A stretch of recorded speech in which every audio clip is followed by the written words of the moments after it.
Hello friends, welcome to my channel. I am Sanjeev Khanna.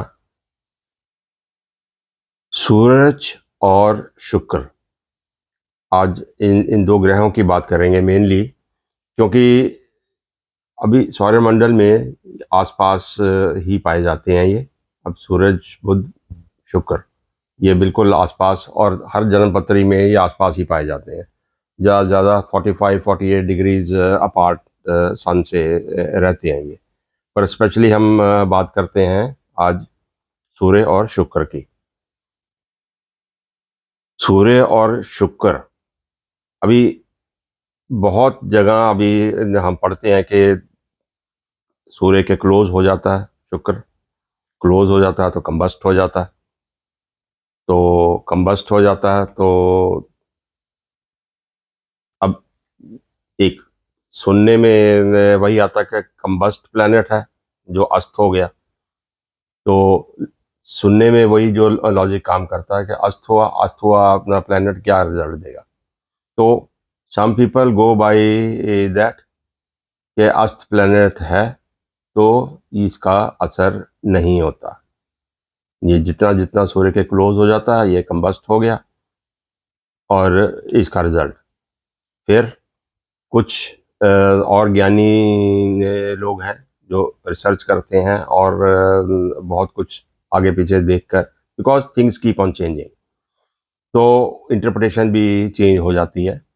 तो कुछ लोगों के हिसाब से कंबस्ट प्लैनेट जो है वो कंबस्ट शुक्र स्पेशली, ये बहुत पॉजिटिव रिजल्ट देता है जब कंबस्ट है ये।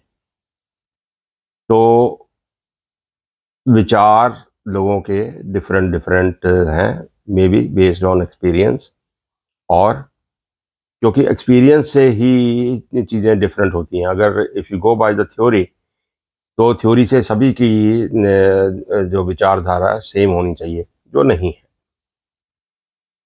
अब सूर्य शुक्र से हम नॉर्मली क्या देखेंगे? अब सूर्य है आपका आपका सोल है, आपकी इंटरनल फोर्स है। तो आपकी सोल की वो एक आवाज़ है या कुछ भी है। तो और शुक्र, शुक्र से बेसिकली ने क्या देखेंगे? एक तो शुक्र आपके रिलेशनशिप, आपकी सेक्सुअलिटी, आपके सेक्सुअल बिहेवियर, सेक्सुअल डिमांड्स, और ये सारी चीज़ों का, और ऐशो आराम, ऐश्वर्य जो है, और आर्ट एंड क्राफ्ट, ऐसी इतनी खूबसूरत चीज़ें ज़िंदगी की, और मेनली बोलो तो फिर वेल्थ।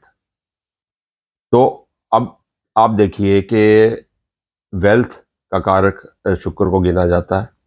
अब अस्त है या नहीं है, तो ये आपकी प्रेडिक्शन में कहाँ काम आता है? ये क्वालिटी और क्वांटिटी, इन दोनों चीज़ों को बताने के लिए कि अस्त है तो कम असर है या ज़्यादा असर है, नहीं अस्त है तो कितना असर है। तो ये क्वांटिफाई करने के लिए या उसकी क्वालिटी को देखने के लिए शुक्र को इस चीज़ से नाप तोल करते हैं। अब आप देखिए, एस्ट्रोलॉजी में अभी प्रेडिक्शंस करते हैं, तो एक तो वैसे ही क्वांटिफाई करना चीज़ों को, ये पॉसिबल नहीं है। अभी कोई कॉम्बिनेशन आपका बना हुआ है, अच्छा वेल्थ का कॉम्बिनेशन बना हुआ है कि बहुत होगी। ये क्वेश्चन ये है कि बहुत होगी, अब बहुत कितनी होती है? अब किसके लिए बहुत है? एक बिल्कुल गरीब आदमी के लिए 1 लाख भी बहुत है, और करोड़पति के लिए लाख क्या है? तो ये सब्जेक्टिव सी एक स्टेटमेंट है। अब अच्छा है, बुरा है, अब कौन अब प्रिडिक्शंस में इट डजंट हेल्प। आपको प्रिडिक्ट करनी है कोई चीज़ें, कोई इंसिडेंट, कोई इवेंट आपको प्रिडिक्ट करना है, ये आपके पास आता है। अब अस्त है तो क्या बताएंगे आप? ये अस्त पड़ा हुआ है तो ये आपके पास बहुत सारी, शुक्र आपको बहुत वेल्थ देगा। अभी कितनी बहुत? Can you quantify? No, you can not. तो एक तो ये वैसे ही अस्त है या नहीं है, फिर ऊपर से एक और चीज़ बीच में आ जाती है रेट्रोग्रेड है या सीधा चल रहा है। फिर वही क्वालिटी और क्वांटिटी को हम बीच में लेके आते हैं कि ये बुरा हो जाएगा, ये अच्छा हो जाएगा, ये उल्टा रिजल्ट देगा, ये सीधा रिजल्ट देगा। तो ये सारी चीजें एक तो वैसे ही यूजलेस है। तो आप, it doesn't help you at all. अभी देखा जाए तो अस्त होता ही नहीं है। ठीक है, शुक्र है या बुध है, हमेशा ही सूर्य के आसपास ही रहते हैं। तो कोई अस्त होने का क्या क्या मतलब है? They are always there.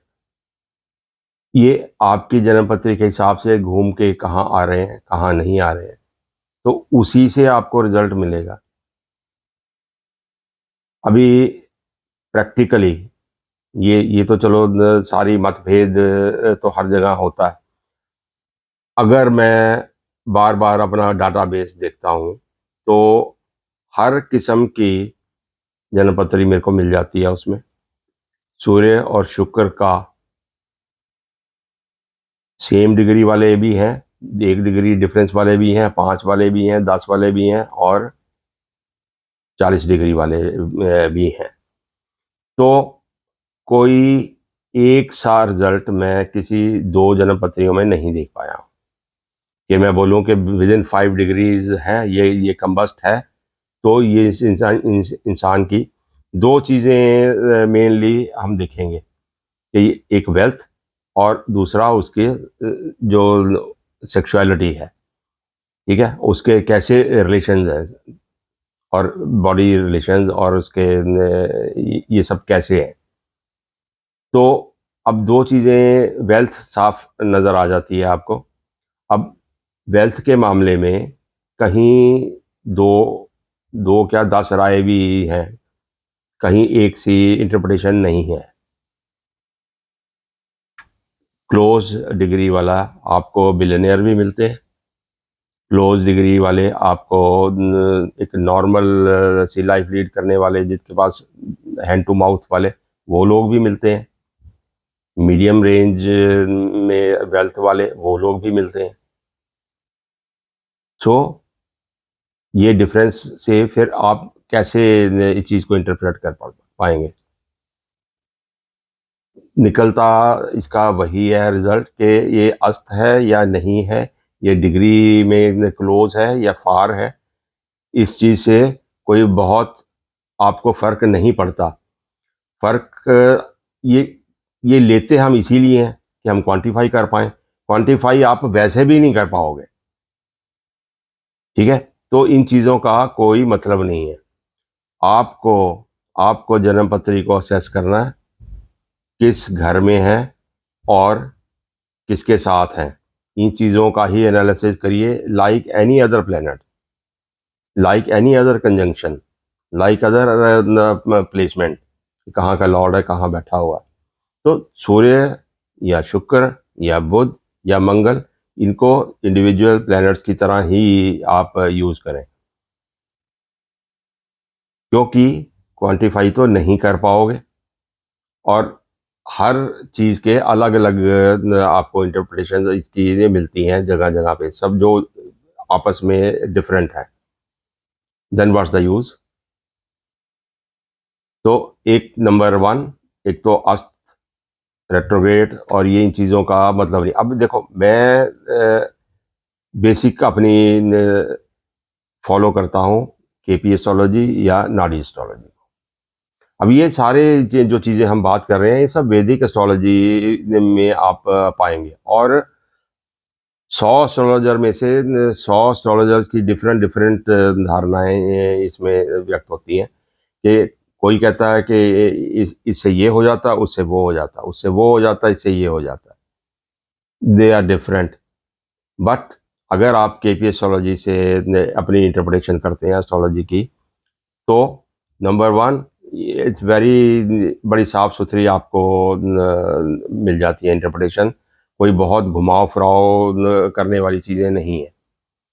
Similarly नाड़ी एस्ट्रोलॉजी में भी आप देखेंगे तो वहाँ ना आपको देखना कि ये अस्त है या व्यस्त है, या ये रेट्रोग्रेड है, तो ये चीज़ें आपको कंसिडर ही नहीं करनी है, because that is straight forward, कोई मतभेद वाली बात ही नहीं है।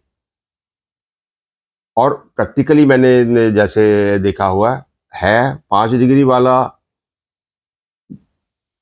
आज इस जन्मपत्री में एक रिजल्ट दे रहा है, तो 5 डिग्री क्लोजनेस वाला दूसरी जन्मपत्री में कुछ और रिजल्ट दे रहा है। तो मतलब कहने का हुआ कि अगर वेल्थ देख रहे हैं तो वेल्थ का रीजन और उसकी उसके जो सिग्निफिकेटर्स हैं वो किसी और वजह से आपको वो वेल्थ मिल रही है, किसी और कम्बिनेशन की वजह से है, ना कि शुक्र के, सिर्फ शुक्र के अस्त होने से या दूर होने से। तो उस वक़्त शुक्र की तरह ही लाइक एनी अदर प्लैनेट वही उसको कंसीडर करना एक बेहतर आइडिया है। अब सूर्य शुक्र में और आप देखें हिसाब किताब, वेल्थ को छोड़ दो, वेल्थ के तो और भी बंदे का शनि कैसा पड़ा हुआ है आपके पास डिवाइन हेल्प आपको बृहस्पति कहीं से दे रहा है, they can be various factors. But जो एक इंसान की सेक्सुअल नेचर है, जो सेक्सुअलिटी उसकी है, जो रिलेशनशिप्स है, मैरिज है, तो ये रिलेशनशिप्स जो हैं वो बंदे के जो होते हैं वो साफ नज़र आते हैं और विजिबल होते हैं। आज एक बंदे को पता है तो सभी को तकरीबन वही चीज़ पता लगेगी। तो वो इंडिविजुअल चीज़ें हैं, उनमें ये चीज़ें इसका असर देखने को आपको मिल जाता है। जो मैंने देखा है कि अगर तो सूर्य शुक्र क्लोज है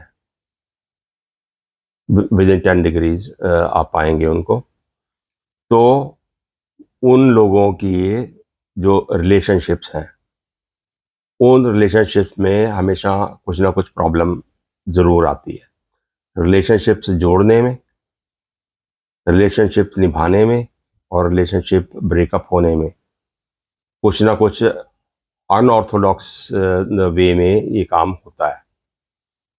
सूर्य शुक्र वाला इंसान 10 डिग्री से क्लोज है किसी का, ब्रेकअप जरूर होती है, एक आधी बार रिलेशनशिप बनता भी सडनली है, सडनली बनता है तो बिना ज़्यादा चीज़ें देखे वाले कि अल्टीमेटली मेरे को सूट करेगा रिलेशनशिप्स या मेरे आसपास मेरी सोसाइटी में या किसी तरह से भी, बट एक एक ही कंसीडरेशन, सेक्सुअल कंसीडरेशन से वो रिलेशनशिप बन जाता